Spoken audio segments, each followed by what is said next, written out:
Hey guys, it's Isabel.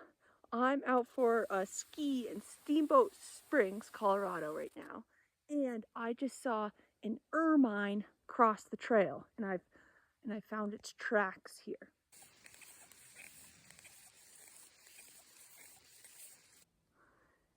An ermine, like a snowshoe hare, it molts in the wintertime, so it turns white in the winter, and it's actually part of the weasel family. It's also a bounder, and we'll talk about what that means in a minute. But an ermine it's actually a really small predator, and it's shaped kind of like a slinky. It has these short little legs in the front and the back, and this long, narrow body. And the reason for that is that it's a very small animal, but it's a predator, and it eats rodents. So it can crawl through all of the like mole and vole and mouse tunnels, and eat all the little rodents it finds in the tunnels. One of the really cool things about an ermine is, so it molts in the winter, it turns completely white, except the tip of its tail stays black. And that's because if you think about it, right, one of its main predators is going to be birds of prey.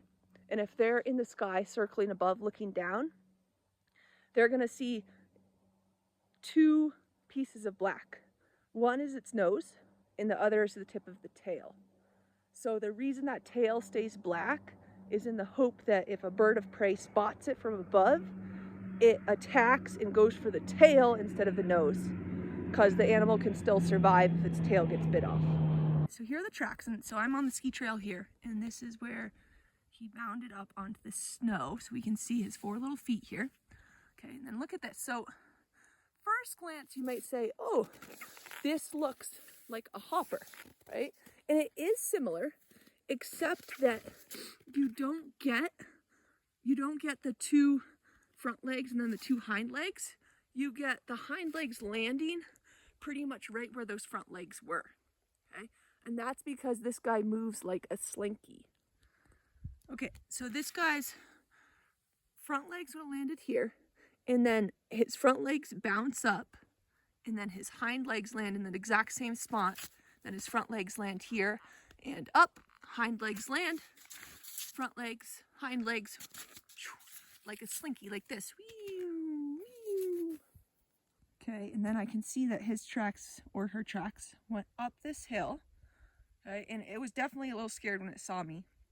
So my guess is it was just trying to find the easiest spot to get back underground.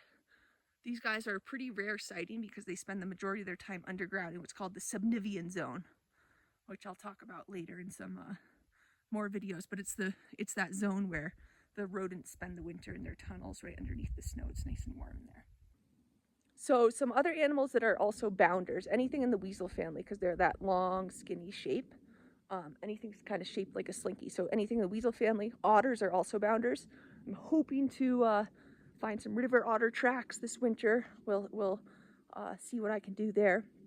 But yeah, bounders, super exciting. Similar track pattern to a hopper, but instead of seeing that distinct placement of front feet and then hind feet in front, you kind of see all the hind feet landing exactly where those front feet were. So it looks more just like 2 by 2. But yeah, super exciting find today. Ermines. So a really cool thing about molting, and molting is the process of when an animal sheds its brown fur after the summer, fall, and grows in white fur. Okay, you might think that the only purpose it serves is camouflage, and yes, that is its main purpose, because then those animals can be camouflaged on the white snow. But the other really cool thing is that white hair or white fur lacks pigment. And what that means is that the each little blade of hair is hollow because it's not filled with a pigment. And the importance of that is that it's a really good insulator that way, because it works just like a puffy coat. Okay, so a puffy coat, the reason why a puffy coat is so warm is that it has tons of empty space where warm air can stay inside that puffy coat within all those down feathers and keep you warm, because it's like this having this big coat of warm air around you. White fur does the same thing for animals.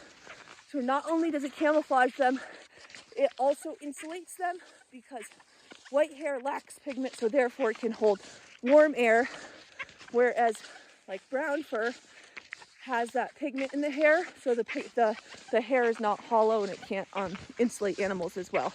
So many fun facts about molting. So I was just skiing back down, and I saw another ermine. It may have been the same one, but you can see where it was just running down and then saw me and got scared, spun around and bounded right back up the same hill. I got to see him for a minute with his cute, adorable little face. I can't see him anymore, sorry, but it's hard to believe that something that cute is such a voracious predator. So I'll see you next week when I'll be back in Vermont. And in the meantime, remember to stay curious.